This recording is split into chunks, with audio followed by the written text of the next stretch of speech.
Joining Inside Boxing Live, he's Matchroom Boxing's Eddie Hearn. He had a great week here in New York. Eddie, you were put up here in New York City. You spent the whole week in New York, out on Long Island for Danny Jacobs and Jarrell Miller. How did you enjoy your first foray into New York City boxing? It was a great experience. It was a great learning curve for us. Saying a lot, we don't expect to come in and change the face of boxing overnight. It's going to take time for us to understand the market, understand the business in America, and it was a great entry point for us last weekend. A good show, good win for Danny Jacobs, and we learned a lot. We really did. We sat back, we absorbed the information, we absorbed the night, and I'm really looking forward to 2018. I feel as though we don't need to learn that much more. I'm confident that we can make a significant dent in the market in 2018, and it was a very pleasant experience, enjoying working with some good partners on the show. Many tried to help, many tried to not help, but it was good. Very pleased and looking forward to 2018. You talk about Danny Jacobs, your big signing here in New York, or here in USA, I should say. He did what he could against the opponent, Luis Arias. I don't know if you saw this, but he threw about 28 punches around Luis Arias. Not going to get the job done. He was in survival mode from the beginning. He had an excuse at the end of the fight. I mean, talk a little bit about what's next for Danny Jacobs. He got the win, which is most important. What's next for Danny Jacobs? Yeah, I thought it was a masterclass, really, considering what he was up against. I thought Arias defensively was excellent, but he got hurt badly in the first round. And really from there went into his shell and didn't do the things that he said he was going to do. But it was a little bit frustrating to Danny. But listen, he boxed well. He won every round, and he was a convincing winner. So the plan now is to establish that new date this week. I think the problem is fight rate.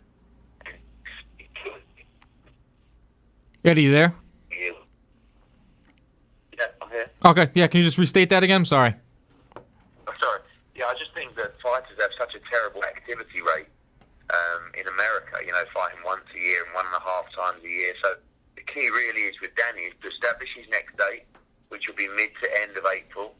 And we want to we want to be in control of our own destiny. There's some fights that we want, of course, Canelo, Golovkin, the Lemieux, Saunders winner as well. But, we want to come out and say this is when we're fighting and, we'll work on the opponent. But the key is to keep him active, keep the brand of Daniel Jacobs expanding, and he's a great fighter. He's a great personality.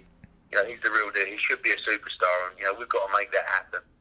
But like I said, I really see him as I see 3 elite fighters in a division. And I see Golovkin, Canelo, and Danny Jacobs, and it doesn't mean we won't fight other people, but that's really that's the company we want to mix in, and I believe he has the ability to do it.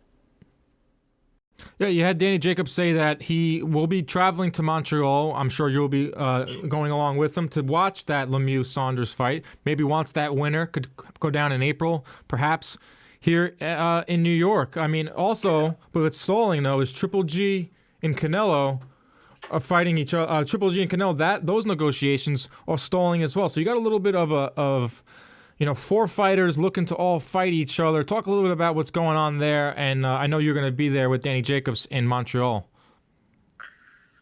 Well, I won't be actually, because we've got David Hay against Tony Bellew. Oh, of course. I'll be watching, but I'll be in London. Danny's definitely going with his manager, Keith Connolly. I think the winner of that fight against Danny Jacobs is a natural fight as well. My concern is that if Lemieux wins, and they try and hold him up for the winner of Canelo Golovkin. I said to Tom Loeffler the other day, listen, if Canelo Golovkin doesn't happen, we're ready to go with Jacobs against Triple G too. So again, we want to be in control of our own destiny. We're not really waiting on anyone. We want to get our day, know that Danny Jacobs can have 4 or 5 weeks off with his family, enjoy his Christmas, and get straight back into camp. And I think that's important for any fighter, to have a strategy and a plan and a schedule rather than just waiting for a call that might take 3 or 4 months to come. It's very disheartening to be so inactive, and the plan for Danny Jacobs is to be as busy as possible. Now, going back to this past Saturday night at Coliseum there on Long Island, what did you, the comparison between what you saw there between the crowd and the whole atmosphere in relations to some of the cards that you do over there in England? Well, I've been to many cards in America. I mean, must have been to a couple of dozen shows in the last year. The atmosphere is different, not always different. I mean, I've seen cards with Crawford in Omaha and even Wilder in Alabama, and I think that there is a good atmosphere in America. The atmosphere on Saturday was good, wasn't electric, but I think we need to make sure that the people understand the fighters, know the stories, can resonate with them, and I think that we have to keep it local as well. I saw some great support for the likes of Clayton Seldin, who was a Long Island fighter. Obviously, Danny and Jarrell Miller are from Brooklyn, so not far away, but obviously you'd expect a more vibrant atmosphere in the Barclays Centre for those guys. But, I just think that it was interesting just to watch. Not as vibrant an atmosphere as the UK, but, 3 or 4 years ago, we didn't create the same kind of atmosphere that we're creating now. So we're just getting started in America. I think a lot is down to the perception of the sport. Make the sport cool again, make it sexy, and I think we can do that. But also to make the fans understand why they're there and who they're supporting. Because then you can actually be expressive, you can be emotional, you can be passionate for a fighter if you actually know them, and if you know their story, and if you like them. So we have to make sure that these fighters are accessible to the public, and you can get to know their backstory, you can get to know their personality, and then I think you're going to see a more expressive atmosphere from the US fan. No, you're right. You're absolutely right. Danny Jacobs is a great guy to learn his story. A lot of people are catching on. Great performance against Triple G. Of course, his life story with defeating cancer and all that. So I look forward to Matchroom continuing, getting to tell the stories of these fighters. I think that's a great thing.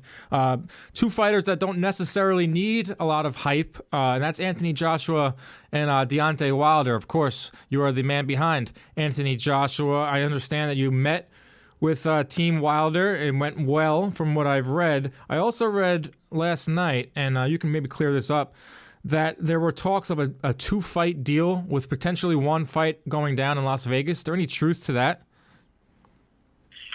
Do you know what? There's so many possible outcomes to the conversation.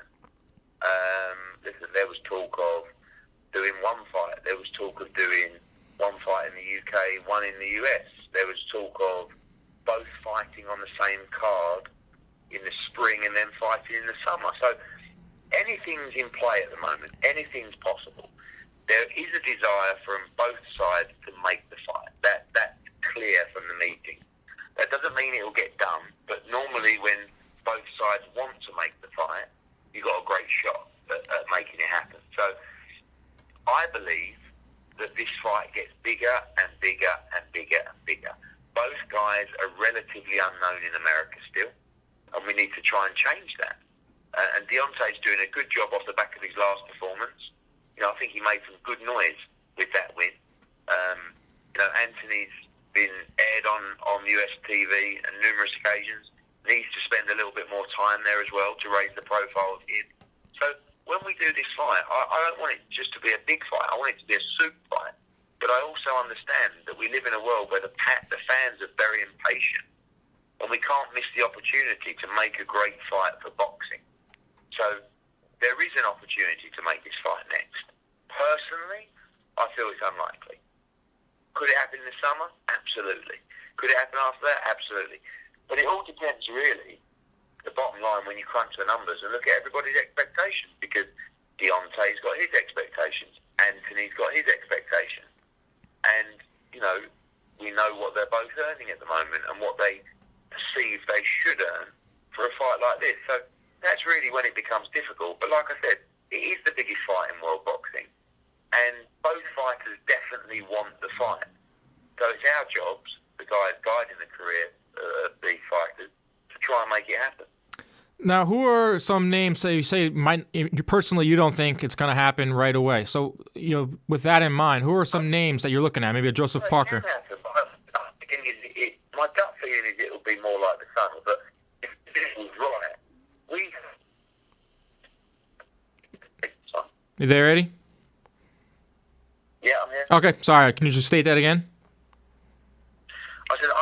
if the deal is right, we have no problem taking the fight in the spring. Okay. It's just that my gut feeling is that it will probably be the summer.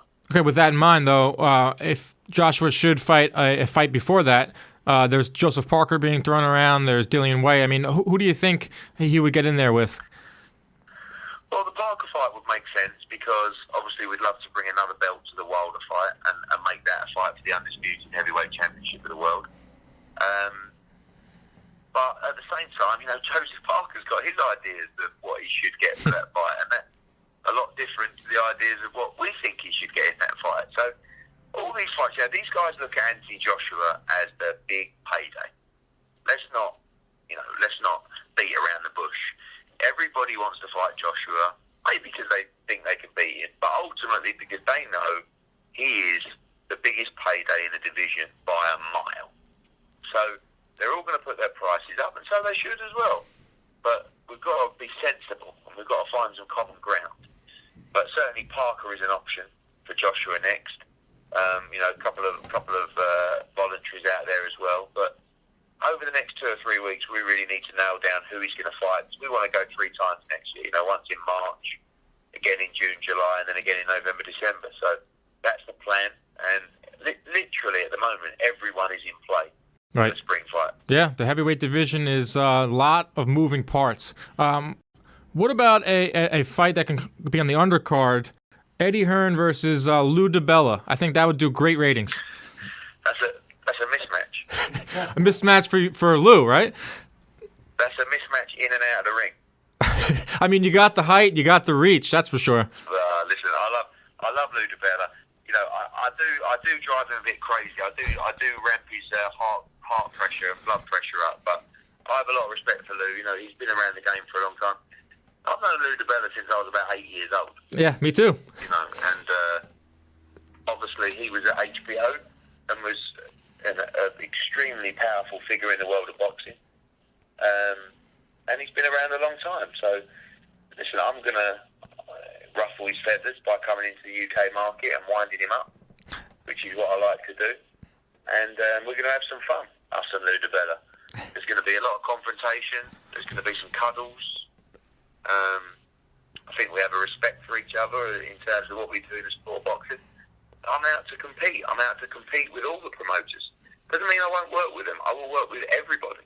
How about Dana White? Ultimately, How about Dana White? I know he's looking to get into boxing, and I know I talked to you about it at the gym there for the media workout. What are your thoughts on Dana White getting into boxing?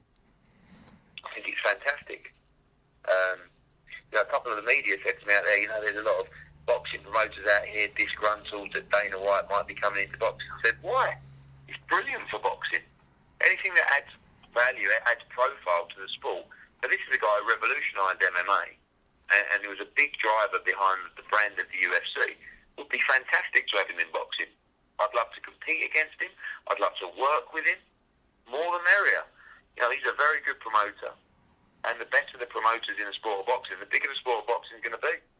If you're confident enough in your ability, you don't care who comes in the sport. And we're confident in what we do. We believe we're going to be a major player in the US market. So bring everybody up. That's a very refreshing sentiment that you have there. It was a great show on Saturday night. I appreciate you coming on with us. I know you landed very early in the morning. Thank you, Eddie Hearn, and we look forward to seeing you here in the States. Thank you. Good luck, guys. Thanks for watching. Hope you enjoyed the video. Don't forget to subscribe to our YouTube page. I pity the fool who doesn't.